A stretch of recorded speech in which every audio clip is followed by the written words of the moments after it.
Sveiciens visiem! Jūlijs ir klāt, pats vasaras viducis un sagatavoju jums astroloģisko prognozi tieši jūlija mēnesim. Un tātad pirmās mēneša dienas paies dilstoša mēnesa fāzē, un šajā laikā mēs varam atlaist lietas, tīrīt lieko ārā, lai ir vieta kam jaunam, jo 5.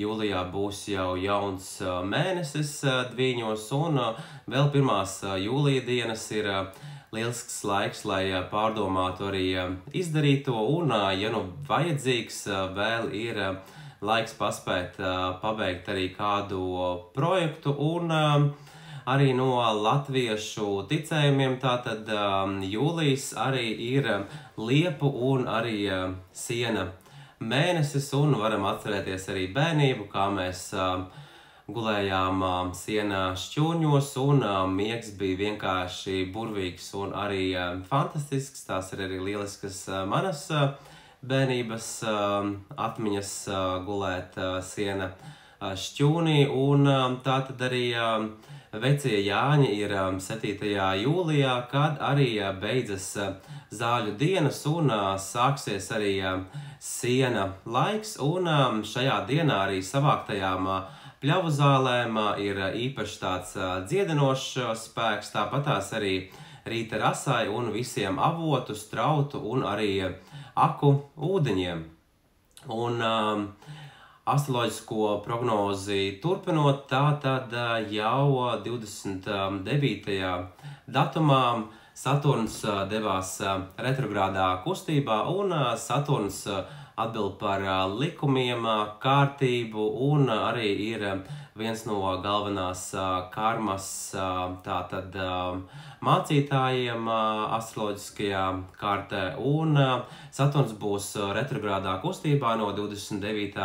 jūnija līdz pat 15. novembrim, kas ir tādas 139, var teikt, dienas pārbaudas dienas, un bieži vien šajā laikā liek atkārtoties iepriekš jau tādām pieredzētām situācijām vai mācībām, un atgriezties kādās lietās atkal, lai viņas pārstrādātu vairākas reizes, un Saturnam arī ļoti patīk, ja mēs daram kādu vienu lietu, piemēram, 10, 100 reizes, līdz tas mums arī izdodas, un tādā veidā mēs iegūstam arī lielāku struktūru savā ikdienā, un tas ir piemērots laiks, lai pievērstos arī jau iesāktiem darbiem vai iepriekš pārdomātiem plāniem, taču nav ieteicams uzsākt nozīmīgas lietas, kā piemēram dibināt uzņēmumu, bet, protams, astroloģijā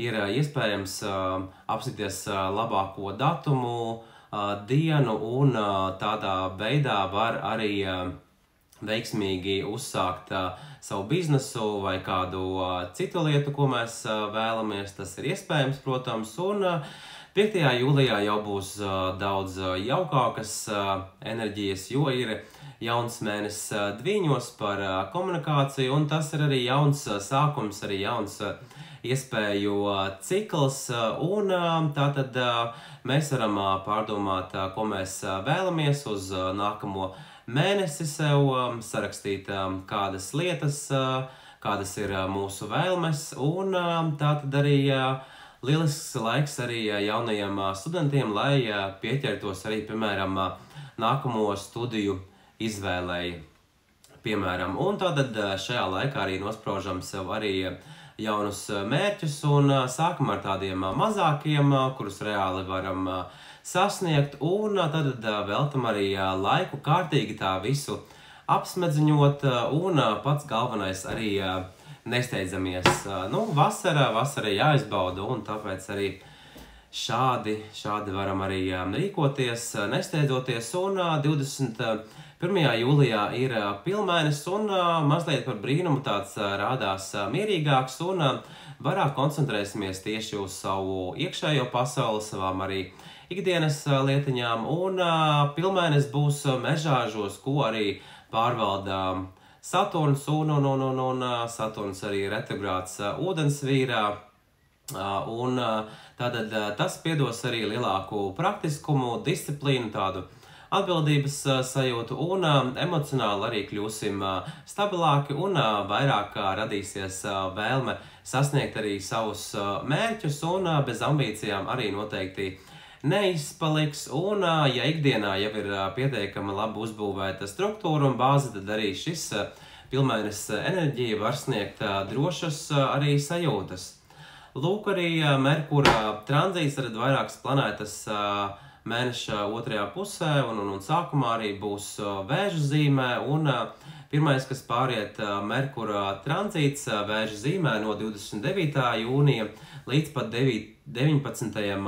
jūlijam. Un turpat arī atradīsies arī Saule, un Saulē ir neitrālas attiecības ar Merkuru, un šeit var arī ienākt vairāk tādas drāmas ikdienā, kas var atnest iespējamus strīdus, tad varam būt mazliet uzmanīgāki, un nevienam jau tie strīdi jau nepatīk, bet tomēr tas būs pateicoties tam, kad mēs kļūsim mazliet jūtīgāki, jo vēži ir tādi jūtīgākas dabas cilvēki, un šeit gan vajadzētu arī filtrēt ļoti visu informāciju, kas atnāk, un arī neieciklēties uz sīkumiem, jo tie arī ir tie, kas pabojā šo te dienu, un tātad meklējam kādu komforta vietu, kur mēs jūtamies labi pie dabas vai arī kur citur, un šajā laikā arī labi spēsim uzklausīt apkārtējos, un vēl Merkurs pāries lauvas zīmē no 19. jūlija līdz 22. augustam, un tuvosies arī vasaras noslēgums. Jā, vasara paiet ātri, un te var arī doties vēl ceļojumos dažādos, apskatīt interesantas vietas, kas vēl nav redzētas, un var rasties arī kādas lieliskas idejas, tās gan ķeram un arī pierakstam, un sajūtīsim arī lielāku pārliecību par sevi, jo atceramies, kad mēs varam sasniegt daudz vairāk nekā mēs domājam, un tikai atliek viena kautrīgumu likt pie malas, un kā arī mums ir ar jokiem, un te arī iederēsies jebkurā dzīves situācijā ieviest arī devu humoru, kas arī uzlabos kādu situāciju, ja ir nepieciešams, un padalies arī komentārā kādu joku, piemēram, ko esi izlasījis, tā lai mēs kopīgi varētu arī pasmieties, un tas arī labs laiks, lai parādītu sevi no labākās puses darbā, mājās, jebkurā vietā, un arī paspīdētu, un šis laiks var arī nest labas arī attīstības iespējas.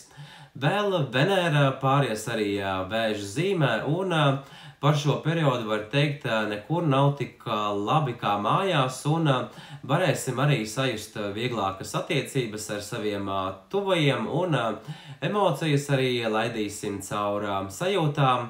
Ja nu gluži kaut kas mājās neļauj justies mums komfortā, tad arī droši varam taisīt kādu pārkārtošanos, un tā, lai ir mājīgi un gaumīgi.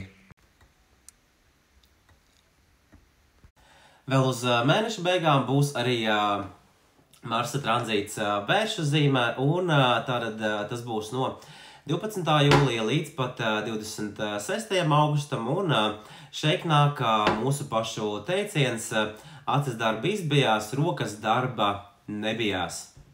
Te var teikt, ka vairāk būtu jāsaņemas un tieši arī jāiesāk, tā būtu tieši atslēgas vārds šim laikam, un tas ir pats būtiskākais, un tad jau arī viss aizies arī kāpā sviestu, un ļoti labs periods, lai tieši ieguldītu enerģijas finansēs un arī darba lietās, un parasti arī pavasarī notiek tā lielā pavasara tīrīšanas talka, tomēr šeit arī vēlēsimies visu sakārtot, izmest visu lieko tā, lai viss ir mums apkārt arī pa smuko, un svarīgi arī atcerēties par diviem vārdiem šajā periodā ir pacietība, darot darbus, dos vēlamos rezultātus, jo arī Saturna retrogrāda laikā arī ir šāda situācija, kad vajag darīt vienu to pašu darbu 100,000 reizes, lai izdotos vienkārši ideāli, un tad, darām savus darbiņus šajā laikā un tekam tuvāk saviem mērķiem klāt. Vēl viena planēta, kas pāries Vēža zīmē, tā ir Saule, un turpat arī atradīsies arī Venēra, kas astroloģiski īpaši labi nejūtās kopā ar Sauli, un Saulē būs Vēža zīmē no 16. jūlija līdz pat 16. augustam, un tas ir lielisks laiks, lai atrastos tuvāk pie dabas un pabūtu arī malā no kādas lielākas ikdienas burzmas, un ļoti daudz mums pašiem Latvijā ir tādu fantastisku vietu, kur atpūsties, un arī bērnību pavadīju laukos Krāslavas rajonā netālu no Aglonas, un tātad arī augusta beigās jau arī ir Aglonas svētki, kur var arī doties arī svētceļojumā, un tomēr šajā laikā varam arī kļūt tādi jūtīgāki un vairāk ievainojami, un arī šis periods akcentēs tieši arī ģimenes tēmu, un it īpaši ir svarīgi vairāk veltīt laika saviem tieši tuvajiem, un tad arī pašsajūta uzlabosies. Vēl no vediskās astroloģijas ir šomēnes Ekadaši 2. un 17. jūlijā, kas ir labvēlīgas dienas, kad mēs varam ievērot gavēni, ēst vairāk veģetāru ēdienu un veikt arī labdarību, un šīs dienas nes garīgu attīrīšanos un arī harmonizāciju, un tās palīdzēs atjaunost spēkus un arī gūt tādu pozitīvu enerģiju. Lūk, tātad, mēnesis kopumā skatoties mazliet ievieš citas enerģijas, pateicoties tieši Saturna retrogrādam, un tomēr ir vasara, kas ir arī jāizbauda, un uz mēneša beigām tātad būs vairāk akcentēta tieši Vēžu zīme, attiecības akcentēsies arī vairāk, un tie bija svarīgākie notikumi jūlija astroloģiskajā prognozē, lai visiem izdodās izbaudīt vasaru. Paldies, čau, un tad jau tiekamies nākamajā reizē. Atā, čau!